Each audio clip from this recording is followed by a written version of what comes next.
And well, hello all you great ones. Welcome to the inside of the Country Coach. Today is going to begin a series of a retrofit on our 2004 Country Coach Intrigue. And before we get into anything, I want to say this video is dedicated to a very, he is a great gentleman. He is a great subscriber. He jumped on board the channel right off the get-go. He has become a great Facebook friend. We have never personally met. But he has been a tremendous amount of help in getting ready to take on this project. And as he said, if a very young man can do this project, then me, in my middle to old age, obviously can do this project very well. So this entire series is going to go out to you, Dennis Maloney. Dennis has assured me that it's not as bad as I think it's going to be. So we, as Dennis says, are going to jump into the 21st century, and we are going to do a residential refrigerator conversion on the Country Coach. So we have the tried and true 1200 Norcold double door refrigerator. The same one that everybody has basically. Ours does have an ice maker in it. And I'm going to say the drawbacks of the absorption refrigerator, right?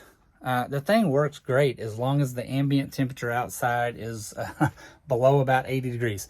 We live in Southeast Texas, and it regularly gets well over 100 degrees here in the summertime, and the absorption refrigerator just cannot do it. We have done all the modifications to it that everybody does. It has helped, but it still does not solve the problem. Last summer, I'm walking backwards here, I'm not multi-talented. Last summer, as in every summer, we go out to West Texas, out to a little town out there called Concan, and we always go the last week in June. We have a place out there on the Frio River, and if you've never been, look up the Frio River. It is phenomenal to go out there. Last year, it was well over 100 degrees, and our refrigerator during the day was running right around 50 degrees. Not food safe. We did some things to help it out, which is the best we could do. We have an additional refrigerator that we take, and we actually keep frozen bottles of water in there, a case at a time. And what we would do during the day is we would stack all those frozen bottles into the refrigerator around our cooling fan in here. I'm going to switch it around here just so I can show you some better stuff instead of doing all this crazy stuff. All right, so hold on, give me just 1 second. Okay, that's much better. Again, like I said, we've done all the modifications. I have fans mounted outside, evacuating air. I have fan mounted on the side, blowing air in and up.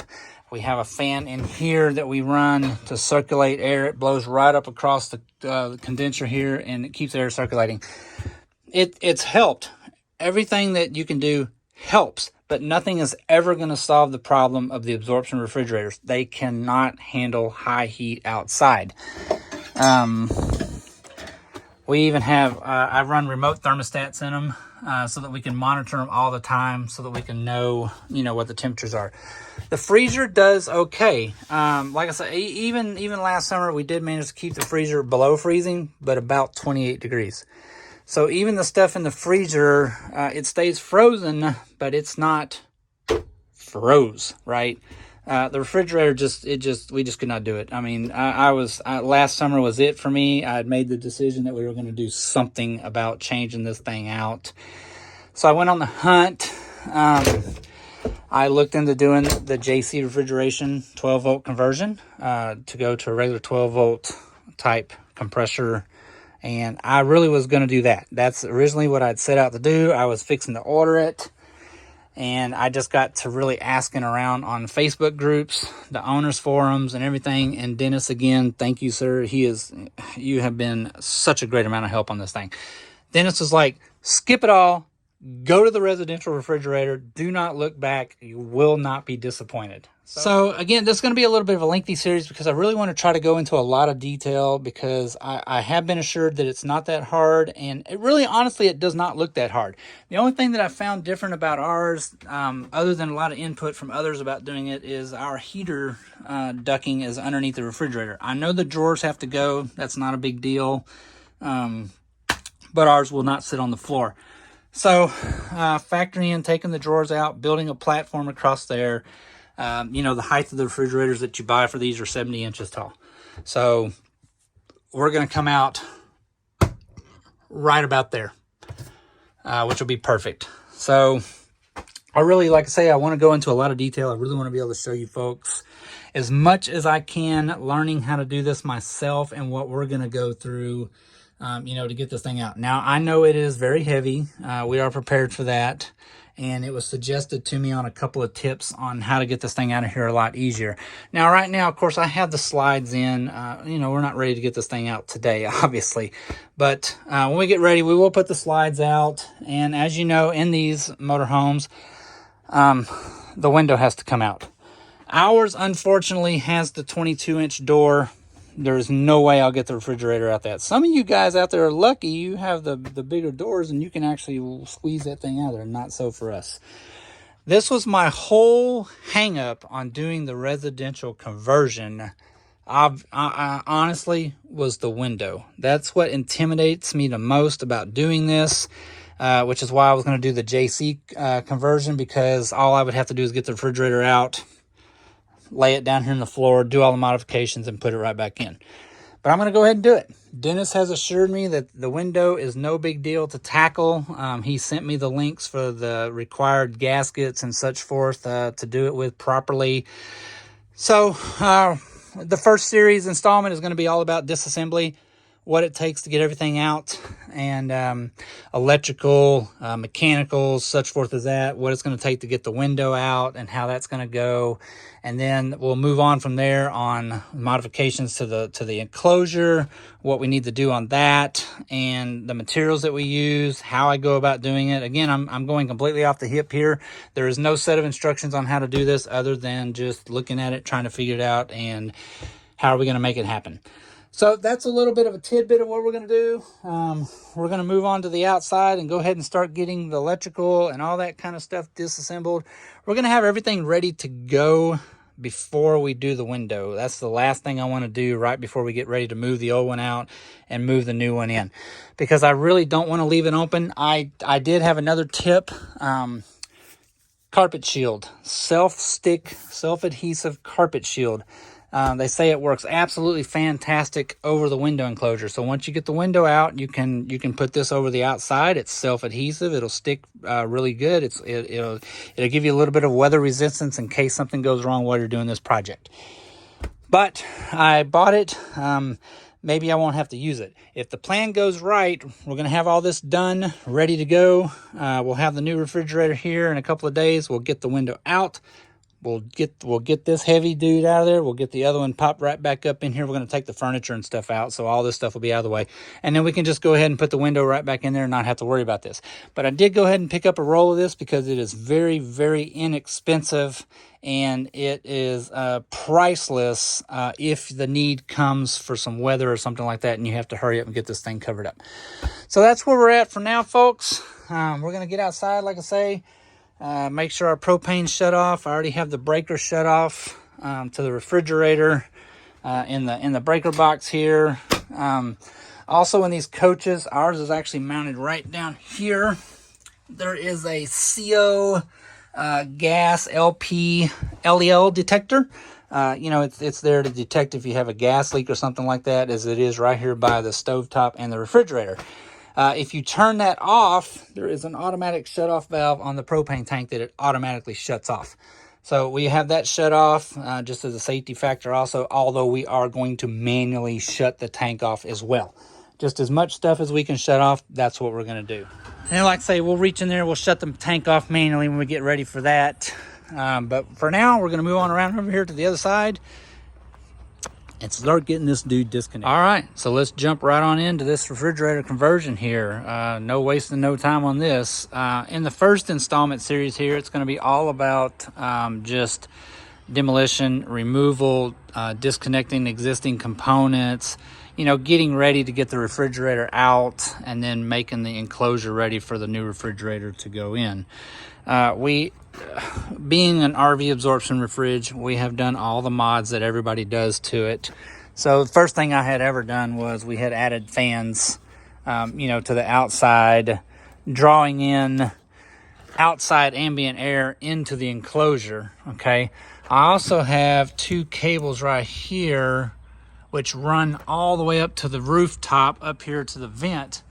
And there's also fans mounted in there that are exhausting the enclosure. So we have air going in, it's drawing it up, and air coming out. It did help, but again, it's an absorption refrigerator. There's just nothing, honestly, that can be done to make them work efficiently, especially where we live here in Southeast Texas, where it's well over 100 degrees in the summertime regularly.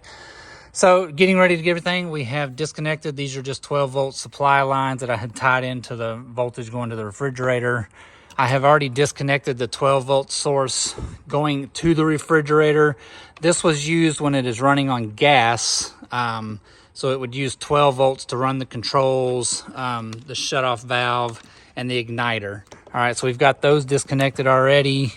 Some other things in here. This is the drain tube coming out of the refrigerator, and it just goes into a little bowl right here. But as you can see, I had run a cable through the drain tube into the refrigerator, and this just goes down to a variable voltage transformer that I had bought. And I have an electric fan mounted inside the refrigerator to circulate air inside the refrigerator. We just plugged this into the same outlet that the 120 volt source for the refrigerator was, so that we could have circulation on the fan. And then the fans are 9 volts. So I just had it set to 9 volts. So I've got that disconnected already. The only things I really lacked so far is getting the ice maker line disconnected, and of course the gas line. I've already shut the valve off here. Also inside our motorhomes, we have a monitor that can monitor for CO and LELs, and if it detects that, it has an automatic shutoff valve that goes to the propane tank. I have that shut off, so that valve is shut off, and then of course we've manually shut the tank off as well.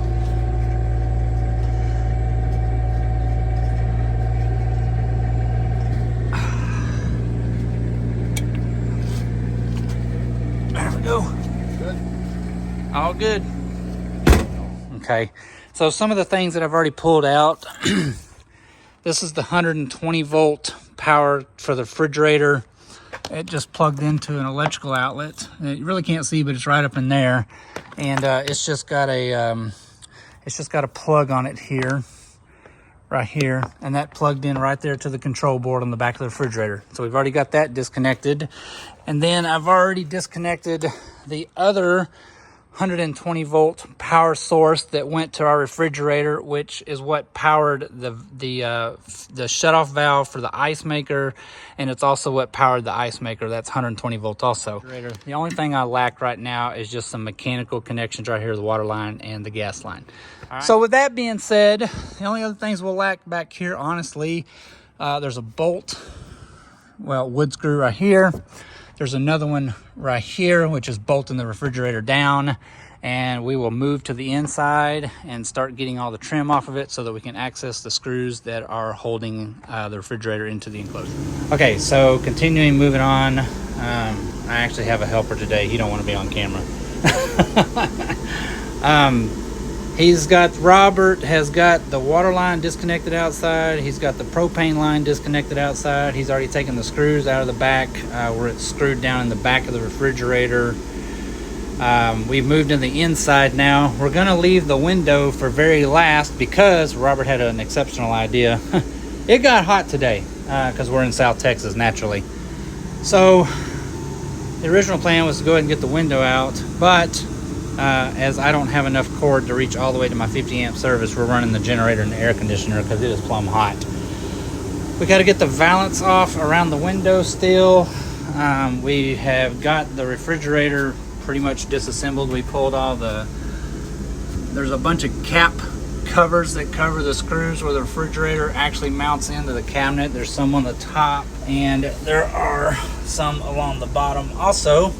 So you just pull those little cap covers off. When you pull all those cap covers off, that's what exposes the screws that actually hold the refrigerator into the cabinet. So we're gonna get all those out. And then the refrigerator is technically loose. And we've got the slides out, but as you can see, it's still a little bit of a tight fit in there. So we're gonna have to do some wiggling to get it out of there, but it's not a big deal. We'll get it anyways. To get the valance out, down here, there are 2 screws that come in from the bottom right here. There's 2 on the other side right there, and then if you look along the side rails up in here behind the shade, you can see it, there's actually a screw right there on both sides, and then there's some across the top also. Once we get the valance out, then we can get the trim ring off around the window, and we'll expose all the screws for the window, and we'll go ahead and get that out as fast as possible. But for now, what we're going to do is we're going to go ahead and get the valance off and get the refrigerator loose for right now. All right, so if all goes to plan, I had this little wagon that is exactly 13 inches tall, and from the floor to the bottom of the refrigerator is 13 inches. So hopefully, thanks to a little birdie tip, we'll be able to sit this over there. We can slide the refrigerator out kind of onto it so that we're not having to try to hold the whole thing, and then we can kind of wiggle it out of there on the wagon. But we're just gonna have to see how that goes. Stay tuned.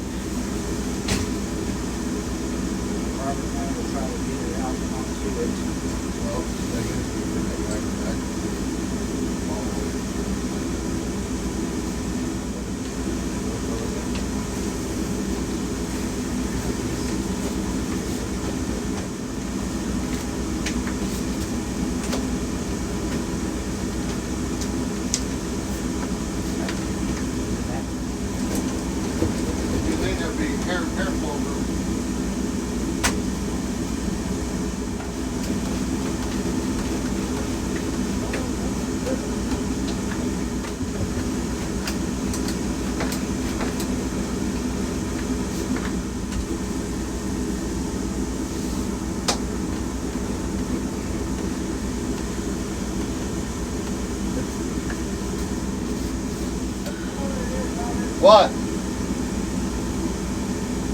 What is it? I didn't see anything. What'd you see? It's wires. Huh? It's wires for my fans. They're in there. The condenser coil up there, they actually go down between it. They're hung on the pipe. So we gotta push this back a little bit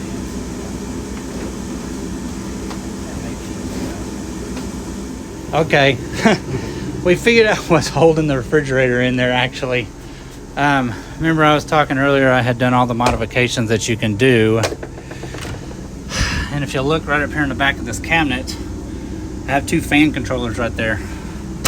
Those wires, somehow I managed to hit the only hole there is, and they're actually down in between the condenser, and they're caught on the pipe. So I got to get up here and pull the wires up, and then it'll come on out. So such is the luck when you have no instructions.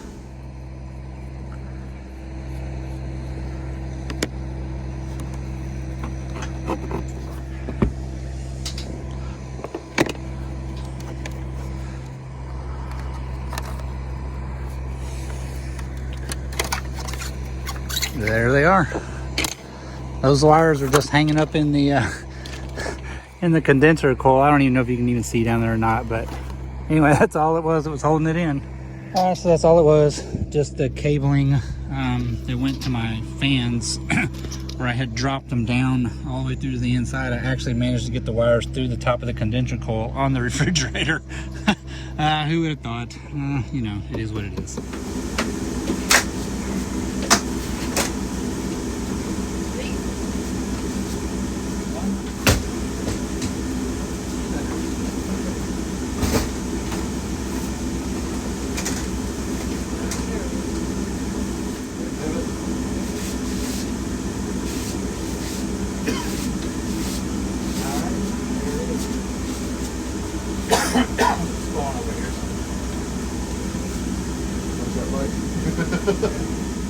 All right, pull it out. Okay. Oh. Hey, we're down. Woo. Fun. Good times. This ain't gonna look that big. Alright. All right, assess the damage over there. Well, I bet that looked like wholly easy fun. This size that hornet's nest up in there. Jeez. Ew. Gross. Good thing they're not in there. I would get rid of this motorhome. Well, there is one empty refrigerator compartment, and man, was that dude in there tight. Man, nobody's ever showed that online. I swear to you, that's why you come here. You'll get the whole truth. Okay.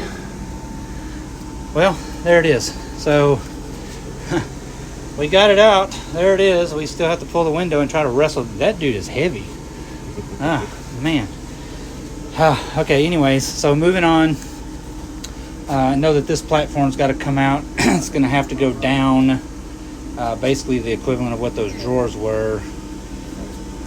We've got a lot of cleanup work to do in there. Probably going to go ahead and move the electrical box, probably down and back some, and just start working on getting the compartment ready to go with the new one. But anyway, next project up is trying to get this one out of here, get the window out, and do away with all that.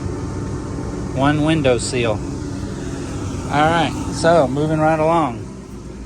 We got the valance out. Shade comes with it. It's all one piece. 2 screws in each of the bottoms. There was 4 screws across the top and 1 screw in each side. All right, so now to get the window out, as you just saw, you go in there and you have to pull that seal cover off, and there is a bazillion screws around it that are holding the inside frame to the outside frame. Essentially, the inside frame is going to stay exactly where it is. It does not have to come off. Once you take all the screws, then the window will come out from the outside, and we can actually leave this frame sitting right where it is to locate it. I saw another trick about that where you take painter's tape and you can actually tape the frame to the wall. So that's what we're going to do next and get all the screws out.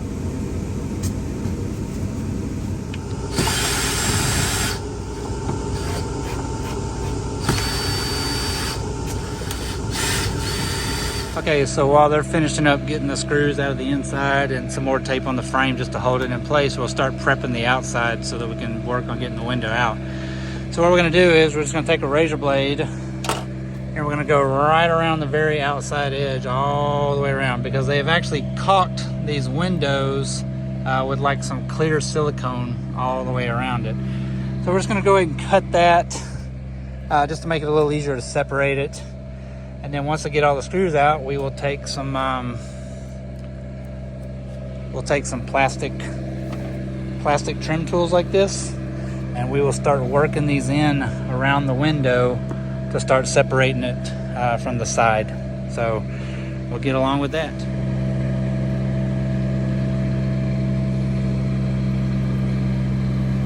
You know, I would be doing a much better job if I actually filmed this stuff when it comes out, but anyway, there's one window. It really was not hard. And Dennis, as you said, got all the screws out of the inside, literally just went around it with a plastic trim tool, started working it, and it actually come right out, really and truly. So we just laid it down on some padding, and now we're gonna move on to the easy part, trying to get the refrigerator out. Okay, so it's gonna turn out to be a crappy video installation series, really, because I just am not filming enough details, but we literally we just took the refrigerator, screwed it around over here to the window. We laid it right over the side of the window. We rolled it right out of the window, right into the back of my truck, which is parked here. Now, yes, the refrigerator is upside down. Don't anybody go into a panic. Let's get out here and explain something. Okay. No, these refrigerators are not supposed to be laid on their sides or upside down or anything like that. But you can lay them down, you can flip them over, you can put them any direction you want, as long as they stand upright more than 24 hours before you use it again. Okay? There, panic's over. We're just gonna roll it over here into my garage, my shop, and we're gonna roll it right back out of the truck, and it'll end up right side up. It's gonna sit in my garage for several days, and I will actually hook it back up in the garage, and I'll make sure it works and everything like that. We're gonna go ahead and sell this one. We don't need it anymore, and I will guarantee that it works. So there, everybody's panic can be over now. Anyway, we're gonna get it over and get it unloaded out of the truck.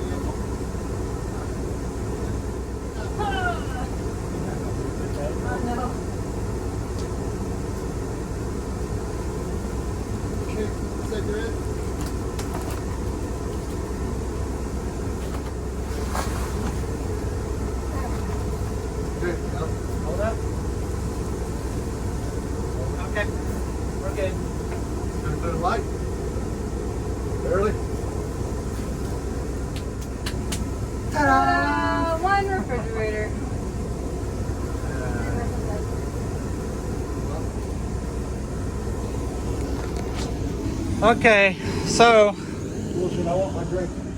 before everybody flips out again about, oh, the refrigerator's upside down.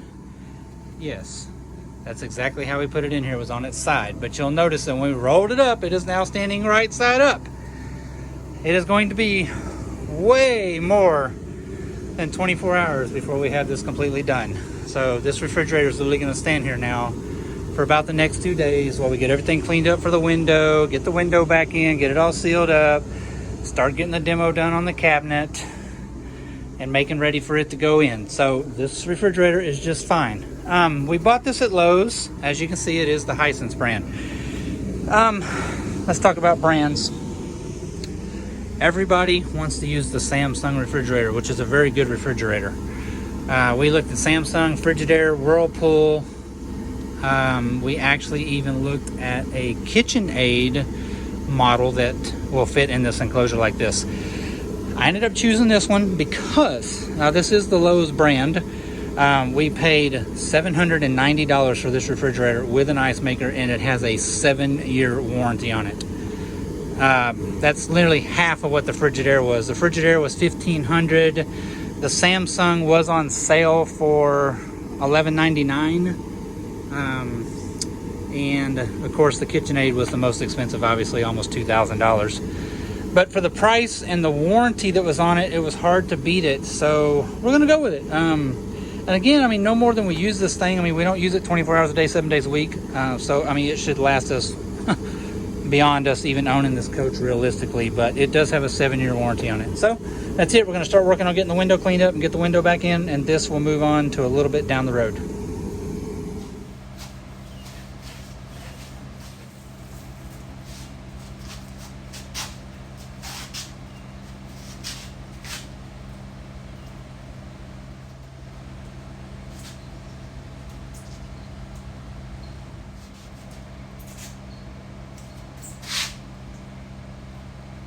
Alrighty, got it all cleaned up, got a new seal put on it, got the side of the motorhome all cleaned up.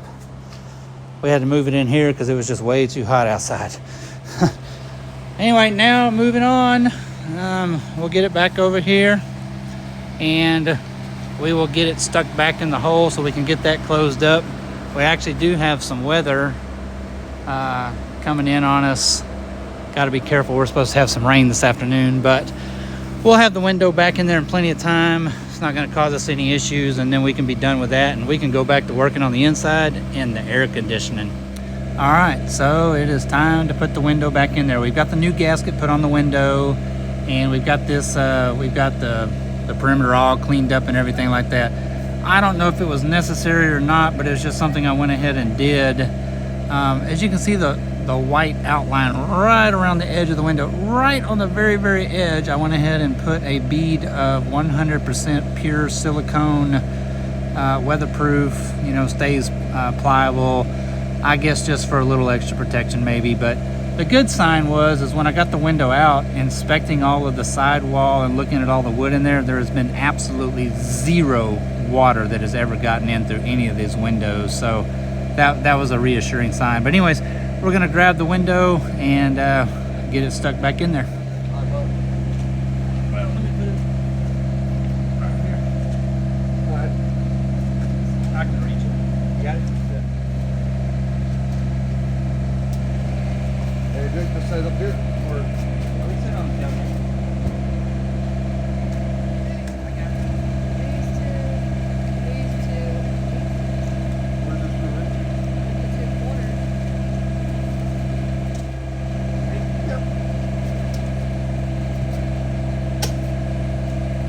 where's this for?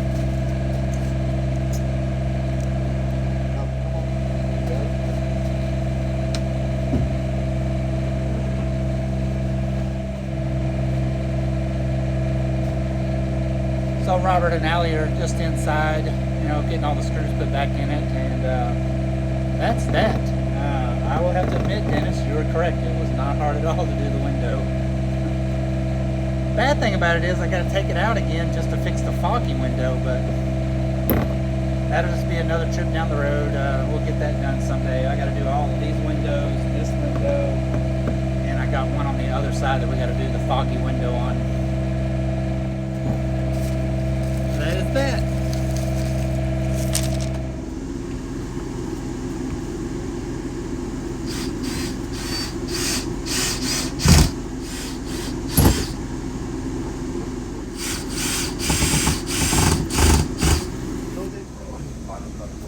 Yeah, it is. Hard to see that. Because you got to bring it from the bottom to the top. Yeah. You don't know exactly what it is. You see that little lip right there that I'm talking about? Let me see. Right there is that little lip. And that's what's catching that groove. And then once you pop the top in, it's just gonna catch it right underneath the edge of it. That's a terrible explanation and hard to show y'all, but once you start getting it in there, it'll actually make more sense after that. But I said, did you even write your name on the mirror, autograph it, something, say Ben was here? all right, so there it is. Got the seal back in, cover up all the screws. So now it's just time to get the balance put back on. Yeah, that should be really, really easy also. That's funny.